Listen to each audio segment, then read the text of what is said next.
Good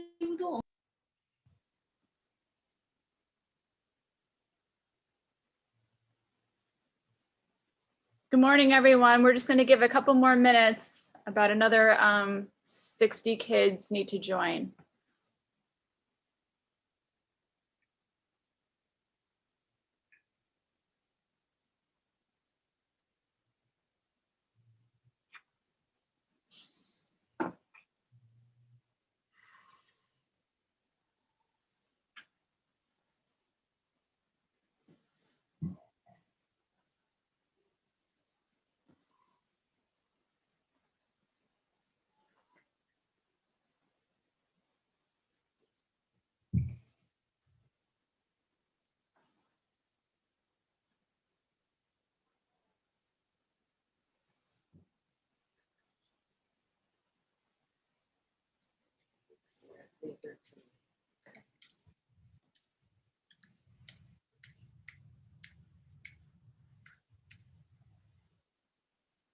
One more minute.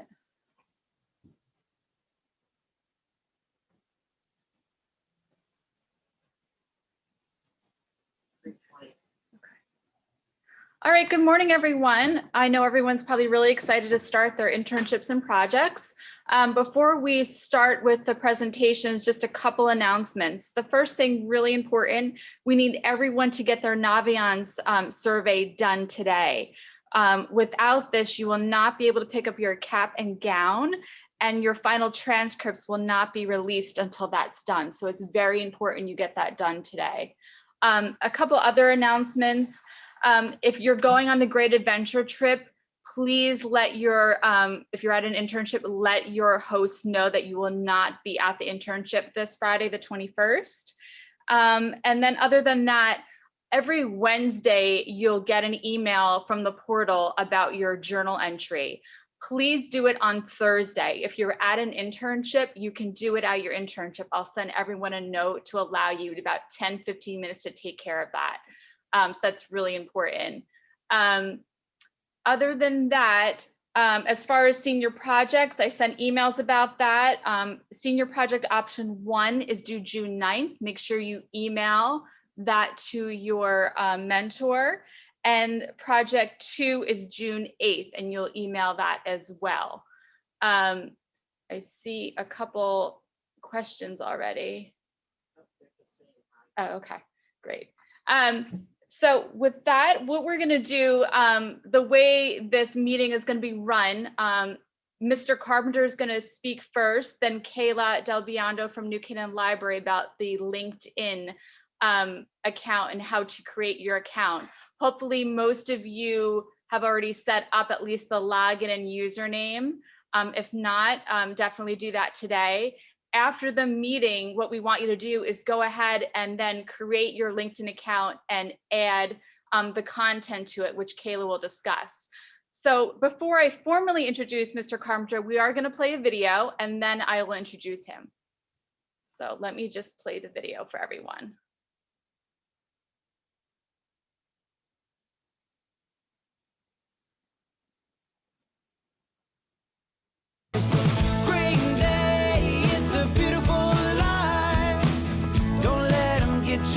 Down this time. Well, the best days we ain't seen them yet. This ain't even as good as it's gonna get.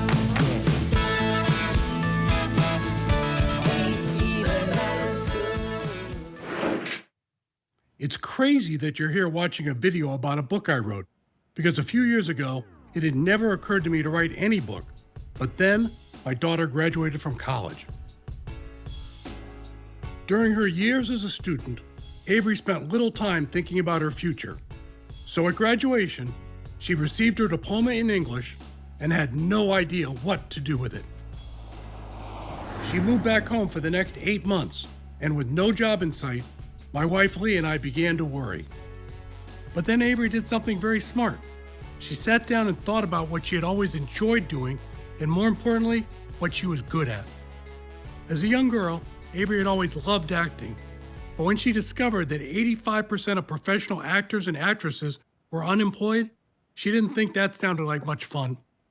But what Avery was always great at was writing, and she had an idea that she could combine her love of acting with her talent for writing for a career, or at least a job, in television production. After a focused search, Avery got a great job offer to be the assistant to the co-executive producer of Katie Couric's daytime talk show on ABC. The producer called Avery personally and told Avery she needed to be at work on Monday morning because the show was going on the air for the first time in a few weeks. The next day, Avery sent my wife Lee and me an email. "Is this okay to send?" asking her new boss if Avery could start work a week later because, now that she had a job, Avery wanted to go apartment hunting. When I read that email, I totally freaked out.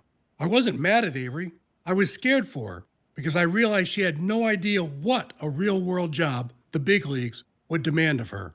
I immediately responded, "Do not send, more to follow," and began furiously typing on my phone 22 bullet points of everything Avery needed to know to survive and thrive in the work world. Then I kept writing, and the result was the book, The Bigs. Avery did start work that first Monday, and one of the bullet points led to Avery being promoted quickly, from her entry-level job as an assistant to a great position on one of the best production teams.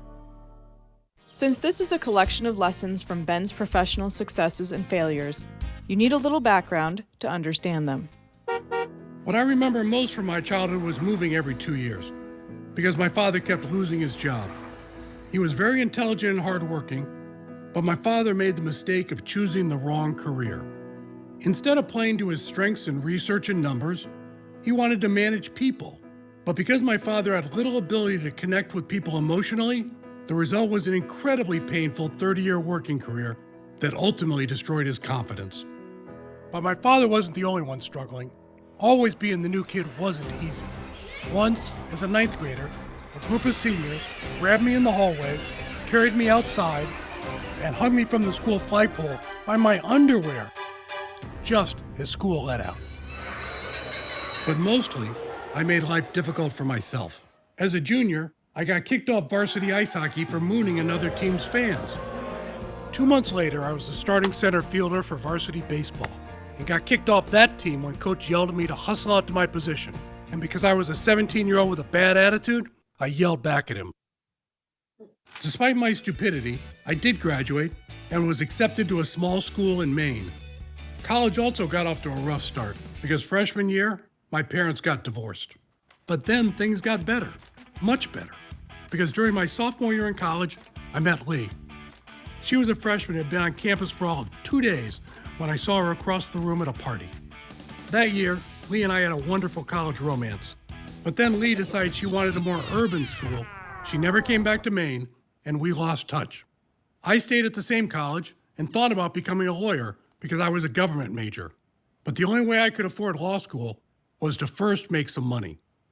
So I went to my college's career service office for advice. They suggested I try to get a job as a banker because I could learn about business and maybe save some cash. After graduation, I moved to New York and was hired by Bankers Trust Company to work in their Empire State Building branch. My job was to lend money to the fashion industry in that area of Manhattan. I had been in New York for 4 months when my best friend from college was coming to visit me. He stuck his hand in the elevator of my apartment building, and when it opened, guess who was inside? Lee. A minute later, I'm knocking on Lee's door, and my old college sweetheart became my new girlfriend. And 4 years later, more. This ain't even as good as it's gonna get. 3 Bigs lessons from hopes and dreams. The surest path to professional success is to do what you're good at. My father didn't do that, and his career was an unending source of unhappiness. Avery did figure out what she had talent for and had a great run at the Katie Couric show, and since then is one of the 2 lead writers for a popular free email newsletter called The Skim. The key is to not blindly follow your passion, but rather develop a passion for something you have a talent for. In The Bigs, there's a chapter that will help you figure out what jobs you might have a talent for and an interest in. Another important aspect of exploring careers is to consider what is most important to you and why you care about it. Growing up, Money was always a huge concern because my father kept losing his job, and this made me want to achieve financial security for my family. Your upbringing and experiences are likely to greatly influence your professional life. The more you understand about who you are, the more likely you are to make choices that lead to a successful and fun career.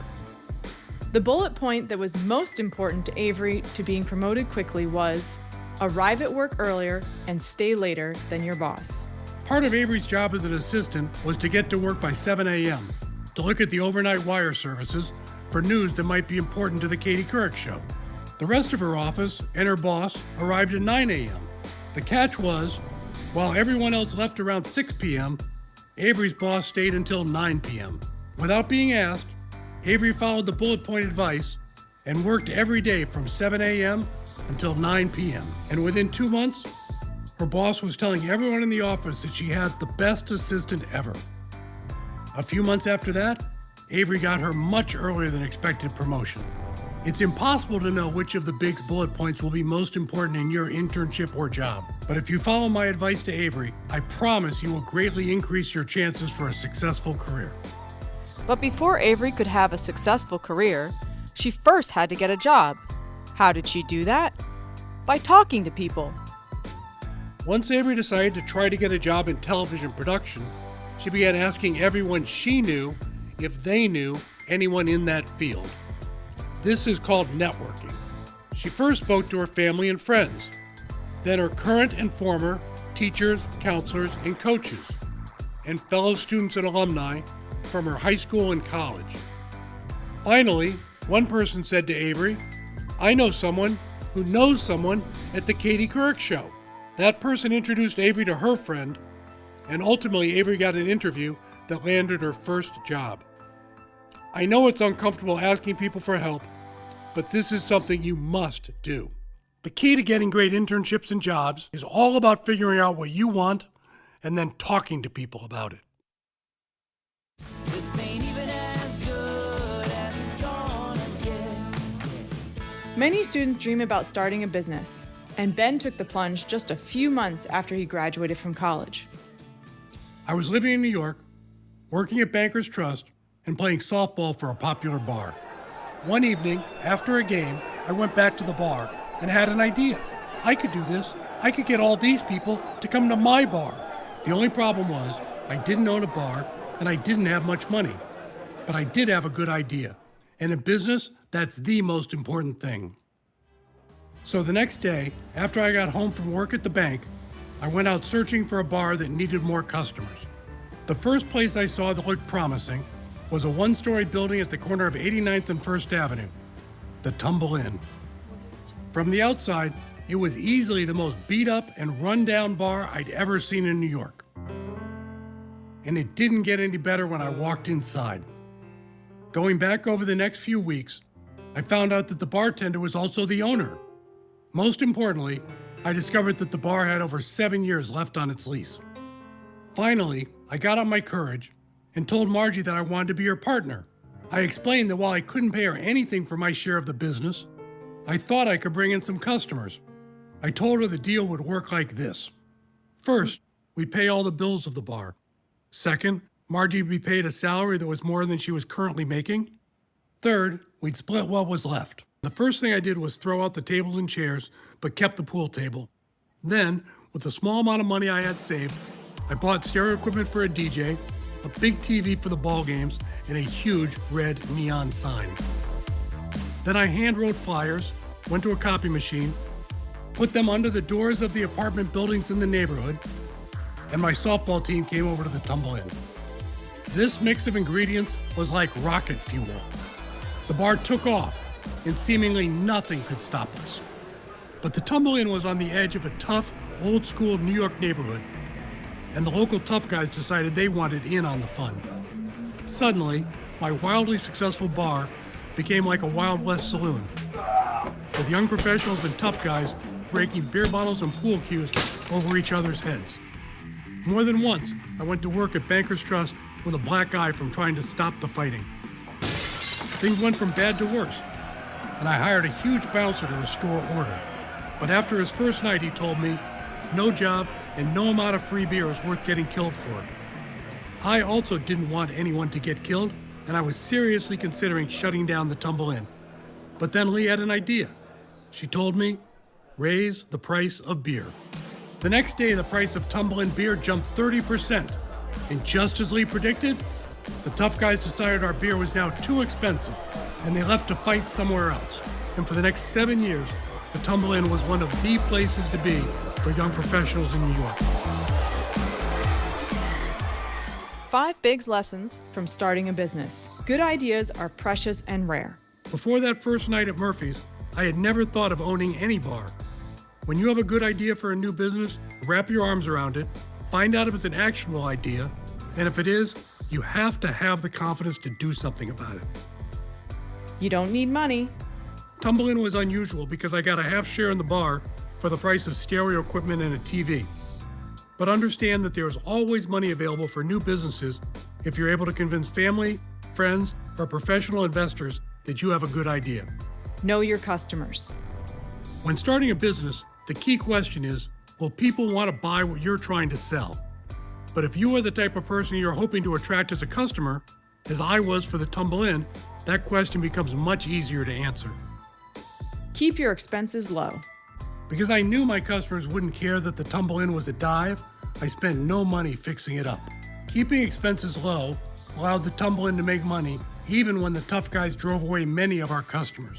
And when those customers returned, it allowed the bar to become highly profitable. Be creative. Hiring a bouncer was a typical response to customers fighting in a bar, but it was Lee's unconventional idea to raise prices that saved the business. In exploring careers, you need to know what you want in a job. From owning the Tumble Inn, I came to understand that I loved a fast-paced work environment, and going to law school no longer sounded like fun. I also got bored with my job at the Empire State Building. So, instead of law school or lending money, I got a job on Wall Street as a bond salesman. Now this job was fast-paced, and I was a salesman in New York at 2 big banks before getting a similar job with a small bond trading firm in Greenwich, Connecticut called Greenwich Capital. I had finally found a place for my day job that I enjoyed as much as the Tumble Inn, which, sadly, because our lease was up, was about to be torn down in favor of yet another high-rise apartment building. Anyway, one day, after I'd been at Greenwich for 2 years, the founder of the firm, Ted Netzker, asked me to switch jobs and move from sales into trading. When Ted told me this, I was so excited because I had always wanted to be a trader, and I was certain I would be a great one. On the spot, I enthusiastically accepted the offer, and over the next 2 years, proved myself to be one of the all-time worst traders in the history of Wall Street. This doesn't mean I lost the most money in the history of Wall Street, because I was a junior trader with junior trading limits, but I did display an uncanny ability to lose money consistently. I realized that while I had always wanted to be a trader, what I wanted even more was to be a success. And the way to do that, for me, was in sales. Going back to something Ben was good at allowed him to lead by example and ultimately become a CEO. And during the 20 years he was there, Greenwich Capital became one of the most successful and respected firms on Wall Street. 3 big lessons about exploring careers. Too many students give too little thought to choosing the right career. The Bigs explains 4 ways to choose a career through discussions with experienced professionals, personality tests, trial and error, and looking in the mirror. No matter how much advice you receive, this is a decision that you must take full ownership of. It takes time to find the right spot. I first thought I wanted to be a lawyer, then a banker, then a trader, before finally realizing that sales and management was where I belonged. Statistically, it's likely you'll have more than 10 different jobs during your career, which is why you need to learn how to choose, get, and do a great job. Also, it's a lot easier to win a race if you get out of the starting blocks quickly. You can turn failure into success. One of the reasons why Ted ultimately promoted me to be a CEO, despite my failure as a trader, was that I never hung my head and I never stopped helping my coworkers. In the workplace, if you keep a positive attitude and stay focused when times are tough, your coworkers and bosses will notice. Now that you've watched the Bigs video, you know Ben hasn't always made the best decisions, and he hasn't always been successful. But he has learned from his mistakes, and he's never stopped trying. When you read the Bigs, you'll see that there is much more we didn't have time to cover in this video. A critical part of the Bigs we haven't discussed is the chapter on happiness. Maximizing happiness is always hugely important in your career because happy people are like a magnet. People want to work with and for them. And unhappy people are like a repellent.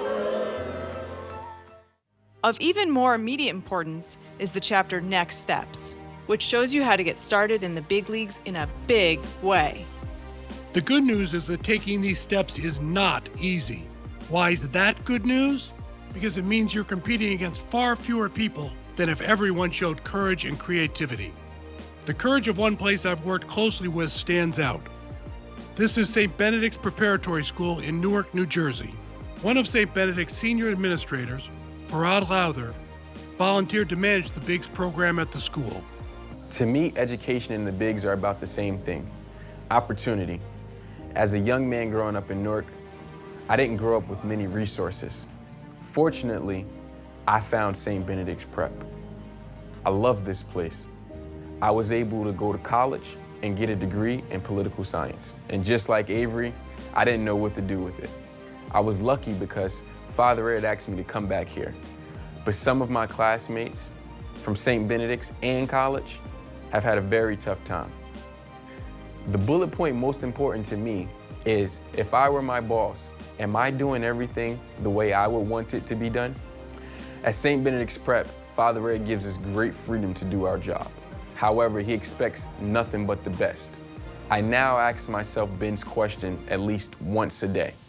What I feel best about is knowing that last year's seniors left with the understanding of how to choose, get, and do a great job. And I can't wait to teach the Bigs to this year's seniors. So when my dad sent me 22 bullet points of what to do in my career, I at first thought he was crazy. But after I actually read them, I was incredibly grateful. They gave me a roadmap for how to think about my career and how to get ahead. I'm now helping to develop the Skim app, which is really exciting, and I'm learning something new and different every day. As I was writing the 22 bullet points for Avery, it never occurred to me that I'd cover all these topics. But it quickly became clear that these were the things Avery needed to know, these were the things I wanted her younger sisters to know, and finally, I realized these were the things I wish I had understood better when I was a student. Good luck and go get 'em.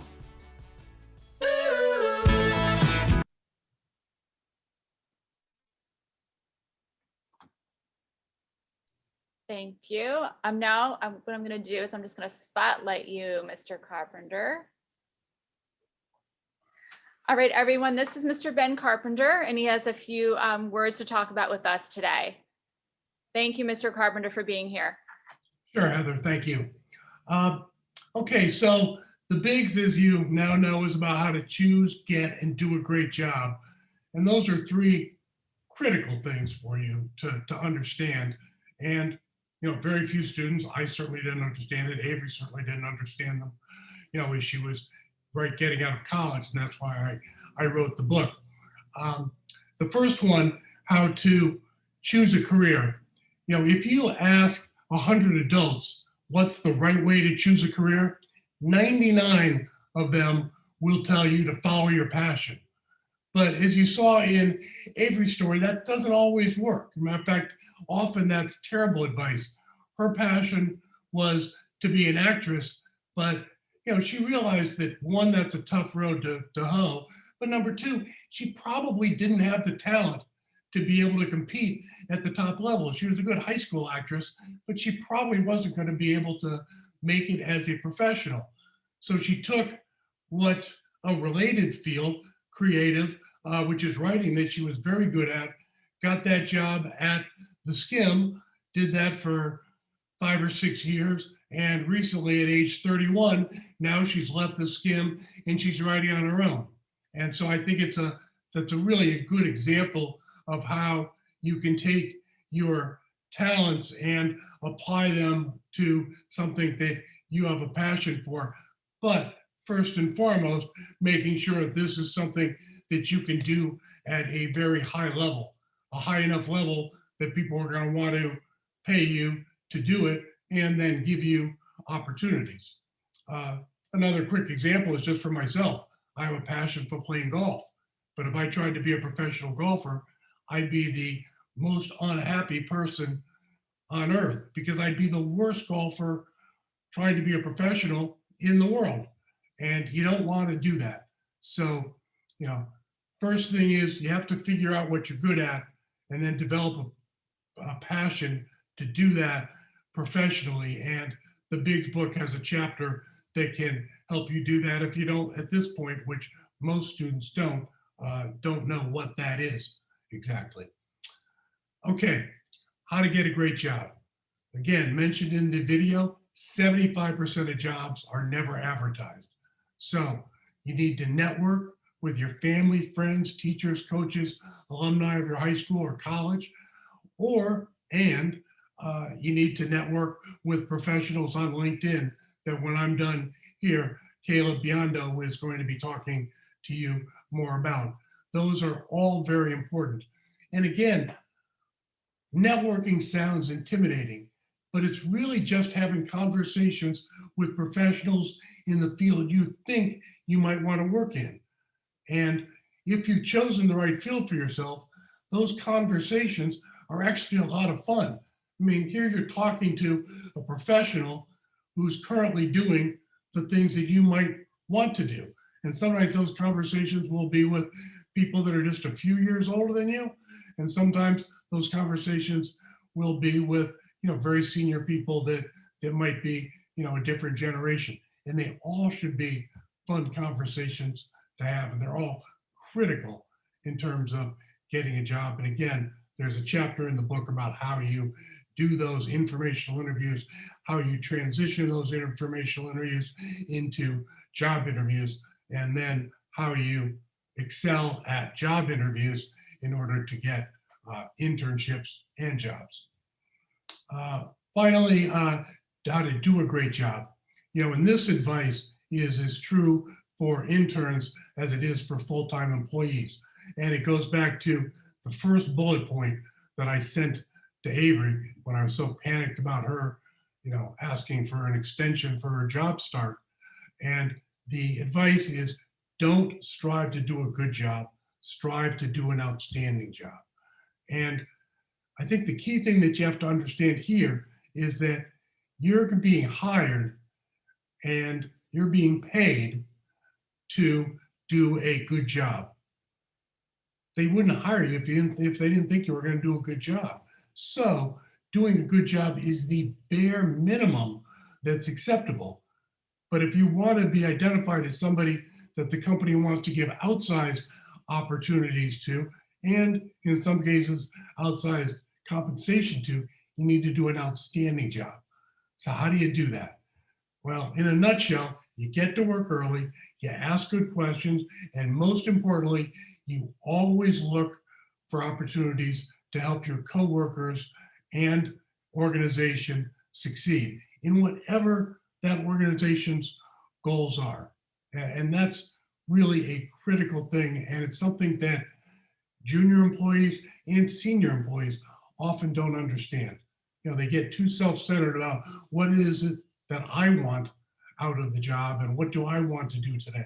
It's different from constantly asking themselves, what can I do to make the organization better? The last thing I want to leave you with is in 3 months, most all of you are going off to college.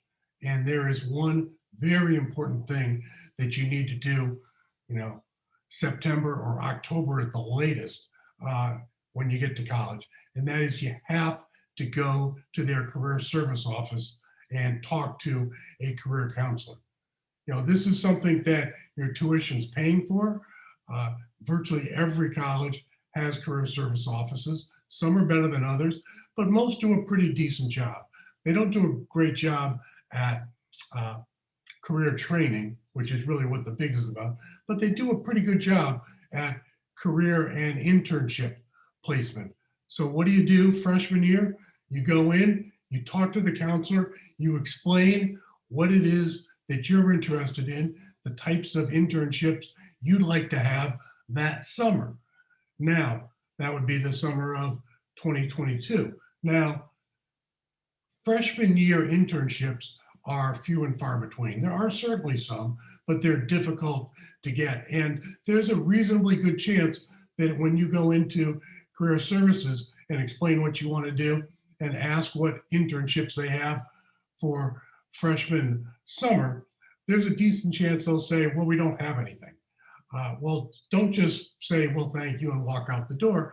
You say, okay, well, in this field that I want to work in, what sort of sophomore year internships are there? And in all likelihood, there will be some, and they'll explain them to you. And a good approach is to say, well, when are they coming on campus to talk to this year's sophomores? Well, they're coming in, October, November, December, January, February, whatever it is. And say, well, I'd love to talk to those people or those 3 companies when they come here, just to introduce myself, say hello, and express my interest in that internship for the following year. The chances are the career services professional will be excited by your excitement and will hook you up with that opportunity, which would be very fantastic. There's some chance they might say, well, when they come, it's really busy and, that's really not appropriate. There's a chance they'll say that. If that's the case, that's fine. When you go in the following year and say, remember me, I wanted to do X, Y, and Z, and that, they'll remember you. And, dealing with the career service counselors, they're just people, and they're going to be overworked, and they're going to have too many students assigned to them. And so you need to stand out to them too. So you have to get them on your side. And the way to do that is to impress upon them how focused and excited you are about trying to pursue a career. With that, I'm going to stop and ask if anybody has any questions. Does anyone have any questions for Mr. Carpenter? You can type them in so we see them. Okay, it doesn't surprise me. That's fine in big groups. It's hard to get questions out. What I'd like to say is, good luck to you all on your senior projects and internships. And I do hope that you take the Biggs book with you to college. I promise it will be helpful. And good luck and have fun. All right. Thank you so much, Mr. Carpenter. We appreciate it. Thank you. Very much, Mr. Carpenter. Thank you. Thank you. Thank you. Okay, everybody. So next, our next presenter, we're going to all stay on the line. Our next presenter is Kayla Del Biondo. I'm going to spotlight Kayla. Kayla will be talking to us. She's from the New Canaan Library, and she will be talking to us about how to make the best LinkedIn account. So, and after Kayla's done, what we're hoping is that everyone will then create their LinkedIn account, and then you can link in with your mentor. So Kayla, thank you so much for being here. We appreciate your time, and you can take it from here. Thanks, Heather, and thanks everyone for being on this morning. Ben, I really enjoyed that video and your presentation. I love the Skim. I listen to the Skim from the Couch podcast, and I read their news every morning. So it's cool to hear your daughter's, history there, and really cool to hear about your career trajectory kind of between the bar and Greenwich and realizing that you liked sales. So thank you. I really enjoyed your presentation. My name's Kayla Del Biondo, as Heather said, and I'm coordinator of adult programming and outreach at the library. And even though I'm about 10 years ahead of you all on your career journey, it doesn't feel that way. When you're first starting out, it's an exciting time and there's a lot of decisions to be made. I feel like it was just yesterday that I graduated from Syracuse University with my master's in library science. And since then, it's just been a fun ride, kind of a lot of the things that Ben said about, that relationship with your boss and thinking about if you're doing the best job. Those are all things that are still very front of mind to me since I'm only 3 years into my career. And I'm really excited to be talking to you all about LinkedIn this morning. So even though I'm going to have a little bit more of a career focus to this, and LinkedIn is a place to sort of showcase your professional experience, I want you to all know that as you set this up, you can totally include, your senior internship, your senior project, where you're planning to go to college. If you are planning to go to college this fall, you can still get it set up even though you don't have your first job quite yet. So feel free to ask questions along the way in the chat, but I'll probably look at them afterwards, and I'm going to go ahead and share my screen.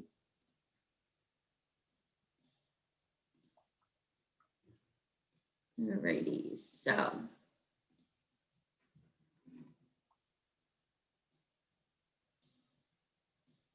And props to all of you for this crazy year we've had, and making it through as a senior in high school. I bet that was a really wild ride, and you're all a resilient group, and things are looking up now. So congratulations. I've called this leveraging your LinkedIn profile. And I gave this presentation about 2 years ago at the high school, and I'm happy to be back. I've updated it so that it kind of reflects all the statistics and how LinkedIn has changed a little bit since this past year we've had during the pandemic. So today I'm going to be covering a few things. So I've provided a brief agenda. We're going to begin with a brainstorming exercise. Then I'm going to move into talking about LinkedIn's purpose and functionality. I'm going to demo a few areas of how you would go about setting up your LinkedIn profile, which will include talking about the profile sections. And then I'm going to more slowly go through what I call the big 5 tips, which I want you to think about as you're setting up your LinkedIn profile. And then, like I said, I'll leave time at the end if you want to throw any questions into the chat. So even though you might all be a little bit newer with the platform, I want to turn it over to you. You probably know a little bit about LinkedIn, and you probably know a lot about social media in terms of, Instagram and Facebook and TikTok and Snapchat. So I want you to sort of, from what you know about LinkedIn, tell me why you think you should be using it. And I've set up this fun Menti poll. Maybe you've all used it before. So take a second, either open up a new web browser in your computer or pull out your smartphone, go to menti.com and type in this code. And I want us to create a cool word cloud about why we think we should be using LinkedIn and see what similar themes emerge. So it's 9:08. I'll give everyone about 2 minutes till 9:10. Go ahead, follow that website, menti.com, and here they are coming in.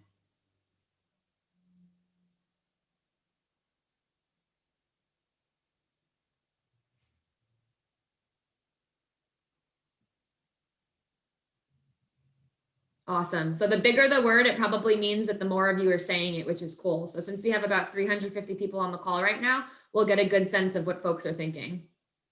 So networking and connections are rising to the top, and you guys are spot on so far. So I'll give you another minute. Keep putting in your words.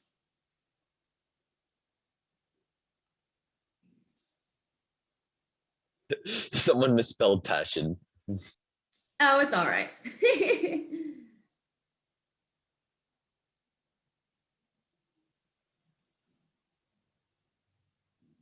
Take another 30 seconds, get your words in. Someone said yes. All right, I see some jokes floating around. So we'll wrap up here. The big words definitely rose to the top. So we see jobs, we see connections, we see networking, opportunity. Some of the sort of tier 2 words I'm seeing: career, job opportunity, recruiting, jobs and connections. So you guys, jokes aside, I know this is just a fun exercise. You're pretty spot on in thinking about what LinkedIn is and how you use it. So LinkedIn is what you said, it's used for networking. And it's also, I want to point out, you can learn and read up on the career that you're sort of interested in. So LinkedIn has sort of a news section with articles, and it's really for building your professional portfolio at the end of the day. So I like to begin the presentation by providing this visual. And what I mean by this is I want you to all be thinking about LinkedIn is a social media platform at the end of the day, but it's a place to also be professional. So we can think about it like Facebook in terms of being able to provide a lot of information about yourself, but we also need to keep in mind that it should sort of have a resume feel. So a little bit of background about LinkedIn. LinkedIn has 610 million users, and it's used in over 200 countries. And it actually turns 18 this year, which I think is around the same age of most of you. So it's a fairly new social media platform. It was launched in 2003, and the current CEO is Ryan Roslansky. He stepped into this role in 2020 during the pandemic. So what I really want you to take away from this slide and this visual is that LinkedIn is a great way of showcasing your personality, but also remaining professional. So let's break that down a little bit further. I'm going to move these Zoom things, so hopefully there's nothing blocking. On the left, I have Facebook, and on the right, I have LinkedIn. And I kind of want to just compare the key differences and similarities before we move forward in the presentation. So there are a few similarities between Facebook and LinkedIn. The first few are that both contain a profile picture. I wonder what's unique about LinkedIn is highlighted in blue. Sure, I can go over that. So first I'm going to go down the line and talk about how they're a little bit similar, and then I'll totally get into that. But the similarities between the two are that they both have a profile picture. Facebook has a cover photo, LinkedIn has a background photo. That's basically the same thing in both platforms. In Facebook, you're sending friend requests, and in LinkedIn, you're sending invitations to join the network. They both have home feeds. They both allow you to send direct messages. In Facebook, you're liking an organization of interest, and in LinkedIn, you're able to follow. So now getting into that blue area, which someone just pointed out, which was a good question, the key differences between LinkedIn and Facebook are that while you can post your work and your education to Facebook, that's really the whole essence of LinkedIn. So professional experience and education are the two biggies with LinkedIn. That's why I have them in blue. They're super important. And then at the bottom, I have in bold, kind of the places you've lived and visited are just unique to Facebook, your relationship status. I'm going to just get out of this and reshare because I think something got cut off. Hold on one second.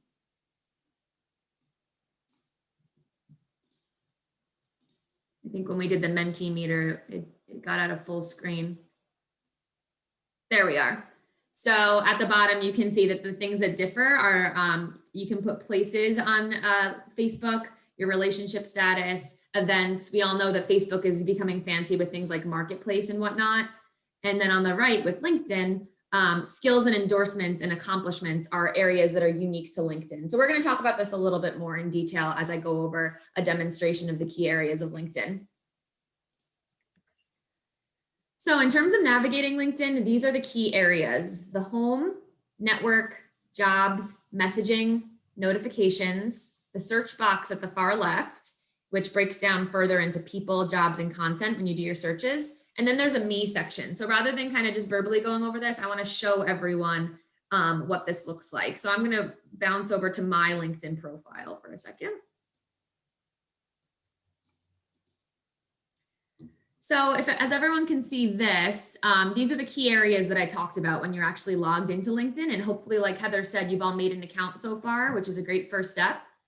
When you click on home, this is similar to Facebook, like I said in the beginning. You're essentially looking at sort of the back end. There's the news over here that I spoke about. Maybe LinkedIn is linking to some courses. LinkedIn, and I'm not sure if anyone is familiar, but lynda.com used to be a huge online learning platform. LinkedIn and Lynda merged. So LinkedIn also has some e-learning content for its users, depending on whether you have like a premium account or there might be some free content as well. But this is kind of like your home feed. So everything you've liked, everyone who you've connected with, it's kind of going to show you, it's like your morning news, everything you need to know based on sort of what you've indicated that you're interested in. So that's what the home feed is really about. And going across the top, we have the other areas that I spoke about. So we have my network, and that's where your various invitations to connect are going to come through, similar to Facebook's friend requests. Next, you can click on jobs. LinkedIn allows you to search for a job, which I'll get into a little bit later in my presentation. We have messaging right here. These are direct messages between, recruiters, friends, colleagues, whoever you want to be privately messaging. So not everyone in your LinkedIn channel is sort of seeing it. And finally, notifications. So this is similar to most social media platforms. This is going to tell you, local jobs, people in your network who are posting important information, who's getting a promotion, who you might know about, and so on and so forth. That next category that I talked about lies within the me area of LinkedIn. So if you click on this me dropdown, and then you go to your profile, we're actually viewing my profile. So since I'm a librarian, I have this little tagline up here as my cover photo. And as you're going through and editing your profile, this area right here is going to be very crucial to you. So are you open to finding a new job and hiring? Since you all are probably starting, your senior projects and internships and your college career, maybe you're not you can say that you're open to things just so that more comes up in LinkedIn, but maybe you're not quite ready to be looking for jobs at this point, and that's okay. Add a profile section is going to show you all the different sections in LinkedIn that you're able to add about. So there's about, featured, so that's posts, articles, links, and media that you can have display on your profile. Background information about you, which includes work experience, education, licenses and certifications, volunteer experience, so on and so forth. We'll be talking about this a little bit more as I move on. And then finally, you can build a resume based on your LinkedIn profile. So I think a great starting point for all of you is to, I'll be talking about this as I go on, but a profile picture, a cover photo, your name, a tagline. Maybe you can say something about, student eager to begin studying marketing at Syracuse University. Something that kind of just gets at what you're doing right now, where you're sort of headed in the next few months, and why you're excited about it. So this is the tagline up at the top. It's kind of what you're doing and what your role is. You can even say, intern at New Canaan Library in the Adult Services Department for the summer. And that's a great sort of heading for yourself or title. The about line is a little bit similar as well. You can sort of expand on that. So all these pencils that you're seeing, these are areas of your profile that you can edit.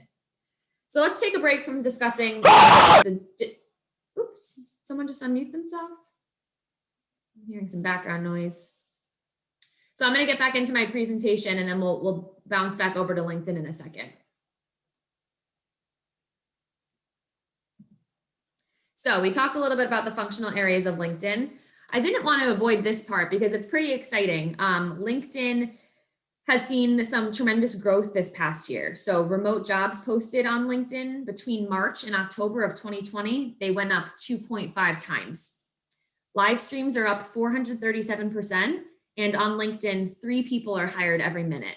So it's a pretty awesome space to be in terms of, for starting out your college career, wanting to network, wanting to find, local opportunities and opportunities elsewhere. Now I'm going to get into the big 5 tips. So the first, it might seem a little bit self-explanatory, but it's super important because the way that LinkedIn's algorithm works, the more that you have it filled in, the more traction that your profile is going to get. And by that, I mean, you're going to be able to, connect with people who are maybe in a similar field of study to you, connect to people who are on the same college campus as you, connect with a recruiter, an employer, et cetera, et cetera. So the more you fill it in, the more exposure and connections you're going to be able to make. So I just want to be specific that if the skills section in LinkedIn, if you list 5 skills, you're 31 times more likely to be discovered. So little things like that are really important. The more you fill in, it's directly going to correlate with the amount of traffic that your profile gets. As you're first starting off, I know that all of you are going to be newer LinkedIn users. One thing that's really helpful about LinkedIn is that it kind of holds your hand through the process, and it tells you how much you filled in and how much you have left to go. So here's a nice screenshot of when I was about maybe half to 3/4 of the way through filling out my profile. LinkedIn's telling me that my profile strength is intermediate, and I still have some work that I can be doing. Interrupt for a second. Whoever has their mics on, turn it off now. It's really disrespectful at this point. Mute yourself.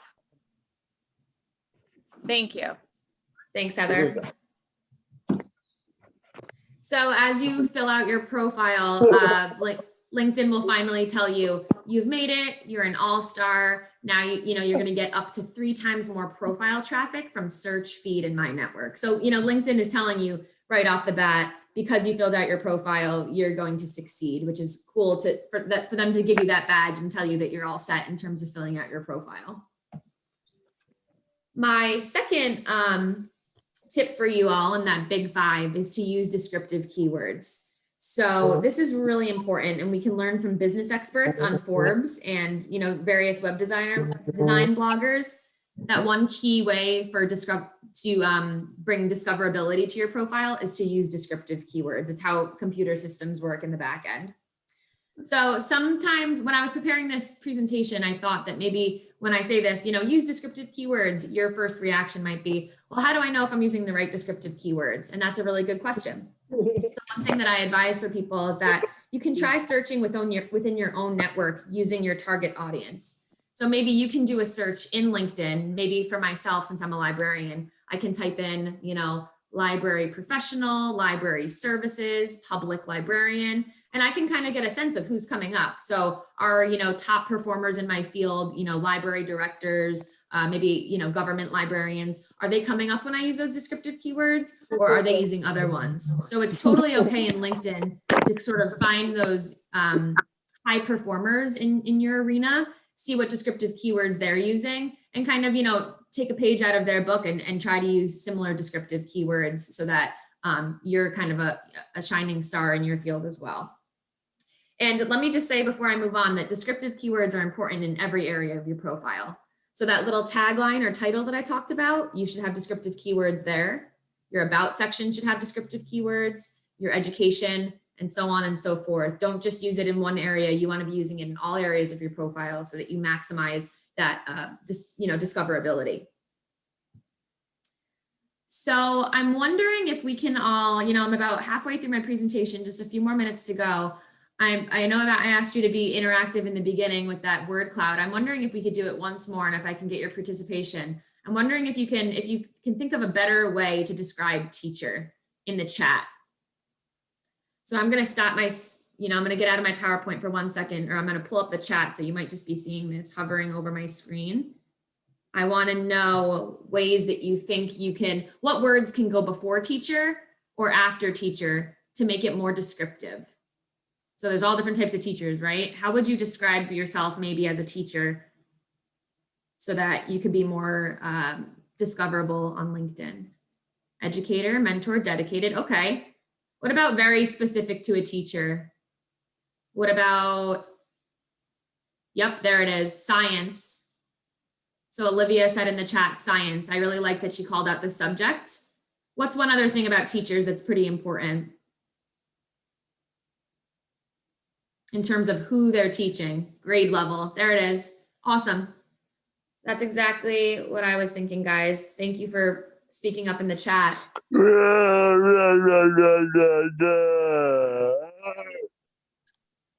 So rather than just saying teacher, an awesome way to provide more context to this title might be Connecticut State Certified Special Education and History Teacher for grades K through 6. You see how we really took, that career of a teacher and expanded it so much? That provides context. It lets people know exactly what you do, and it lets your profile become more discoverable on LinkedIn. The next is make sure you shine through. So I'm going to show you 3 phases of my personal LinkedIn profile, and I'm going to show you how making it my own really helped it to feel a little bit less finished to more complete. So this is kind of the very basic LinkedIn profile that you might discover as you're going through. LinkedIn's branding is blue and white, so they kind of gave me this basic blue and white profile. My name is here, Kayla Del Biondo. I wrote that I was a librarian in the greater New York City area. That's really it. I didn't fill in my about section. I had a lot more work to do. In the second phase, you can see that I updated my background photo and I added this one line at the bottom. So I said, leveraging library resources and technologies to support library staffing goals while providing digital literacy instruction to community members. I liked that line for a while in my LinkedIn profile. And the cool thing is you can change this whenever you want. And I think, a few months after I had started my job at New Canaan Library, I realized that that was a little bit too wordy. And I think it was a little bit too much library lingo. I wanted to kind of appeal to a greater audience. So I sort of condensed it, which you'll see in phase 3. So finally, this is the phase of my profile that you can see sort of stuck with me. So I have up here a tagline that I'm passionate about and that reflects library. So I say a library is a hospital for the mind. I wrote out my title. Instead of just saying librarian, I wrote out more of the essence of what I do. So I said coordinator of adult programming and outreach at New Canaan Library. So those descriptive keywords are really showing in my profile here.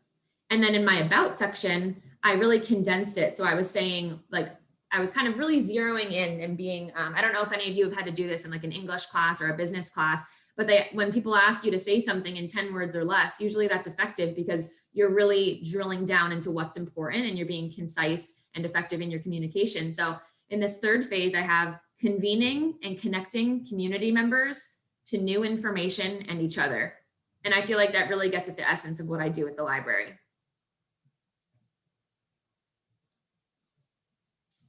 So in your about section, there are 3 different approaches that you can take. There's one that's called mission centric, where in your profile you can write where you kind of begin with phrases such as I provide, I offer, I'm skilled in. And this has a value add focus to excite an employer about what you can bring to a team, what you bring to the table, which is one good approach. Another approach that you might want to take is the personality approach. So the why or the how did you get into this field? And I think Ben did a really good job at explaining that a lot of navigating, career and networking is about, telling your story and realizing your strengths and realizing what you're passionate about. So you can go with this personality approach as long as you're professional. So you can say, I love, I'm passionate about, I wake up every morning because X, in talking about your career goals. And finally, there's the short and sweet method, which I kind of took in my profile line, my about section. So they say, it contains no BS. You're saying what's on your mind, but you're saying it professionally. So you're keeping to keywords. And I have another example here. So expert in small business lending and microloans since 2010. It's very short and concise. It gets to exactly what you're doing day to day. So as you, as I'm wrapping up this presentation, maybe this is a good, if you're writing notes at all and you're thinking about how you're going to be creating your profile, this is probably the slide to really think about. Do you want your profile to have that mission-centric feel, that personality approach, or short, sweet, concise? And maybe it changes throughout your college career. Maybe you start with the short and sweet, and then as you take different classes, connect with different professors, get involved on your campus, you start to realize what you're really interested in, and then you might lean towards the personality approach. So all of that's great and fluid. So number 4, explore what's out there. I'm going to transition back into LinkedIn before we move on to point number 5, because I want to do a quick demo of how you would search for opportunities on LinkedIn. So if we get back into LinkedIn, I just want to point to everyone. We talked a little bit about the home section straight through to the profile. Right now we're on my profile, and we know that these 3 buttons right here help us to actually build our profile, and that LinkedIn tells us how far we've come in terms of filling in and how far we have left to go. So that's a quick review of the functional areas. But what we haven't really talked about yet is this search box at the top left. So when you're doing a keyword search in LinkedIn, I just want to show everyone that if I type in a keyword such as, social media, I have a friend who just interviewed for a social media strategist role, and her interview went really well. She was offered the job. So if she typed in social media, let's just put in like social media marketing. I want to just point your attention to these italicized categories that come up. And what you're probably going to be focused in throughout your college career and as you're graduating college is social media marketing in jobs, if you're looking for opportunities. So you want to be careful and not just typing in social media marketing, like this general keyword search, because that will bring you back tons of results. It'll probably bring you back a little bit of everything in all these different categories: jobs, services, people, groups. But if you're interested in career opportunities, maybe internships and whatnot as you're going through college, you want to make sure that you're in that jobs category. So I'm going to click on that. And as you can see, when I typed in social media marketing, it brought back 38,587 results. That's a lot of results, and you are absolutely not going to be, raking and combing through all of those. So what you want to use in LinkedIn are all of these limiters. So maybe we want to limit it by, let's click on all filters so that we see all of our options. Maybe you're looking for an internship during college, so you want to click on the internship field. And maybe you want it to be part-time because you're still studying, obviously. And finally, let's say that you are still in the Connecticut area for college. Let's just say you're going to Yale. Maybe you click on New Haven because you want it to be work in the city of New Haven. You want it to be part-time. You want it to be an internship. So let's click show results and see how that came down. And look at that. I mean, 1 result for a social media assistant. It's an internship. It's part-time for iGlow mentoring. So depending on what you type in, you might have, one result is actually, I can't believe we just refined that from, 38,000 to 1. It's kind of going to be different depending on the area. So maybe if I said New York City and I said social media marketing, those results might have shrunken down to maybe say 50 or so. But since New Haven is a little bit smaller of a city than, Manhattan, obviously, it came down to 1 result, which is really cool. And now you can look through this, you can save it, you can apply. So LinkedIn is a great tool for searching for internship and job opportunities. So now wrapping up, oopsies. I've said this a little bit throughout, but I want to say it once more. I would advise you all to repeat, revise, and be active. So maybe as you change majors in college, as you work for different internships, maybe you join a sorority, maybe you do some volunteer work. You might conduct research projects with faculty. There's so much you're going to do in the next 4 years, and I'm very excited for you. But as you change, as you do different things throughout your college career, you don't want this to be stagnant. So you want to be updating this every few months so that it reflects who you are and what you've been doing. And it never hurts to seek feedback from a professor, from your college's career services, like Heather and Ben already said, or from an upperclassman, mentor, or sibling. So you can ask someone, hey, here's my LinkedIn profile. It's my junior year, senior year is going to be really important for me in terms of job hunting. Can you look at my LinkedIn profile and tell me maybe what areas don't feel right to you? And you can actually ask people to endorse you on LinkedIn. So, say you do a really good job at your internship at the library, let's just say, I actually just connected with my former intern from the New Canaan High School, just connected with me on LinkedIn a few weeks back. And it's going to be nice for he and I to stay in touch because I've seen his work. I supervised him for for those 5 weeks. And it's good to stay in touch with your mentors on LinkedIn and seek advice when necessary.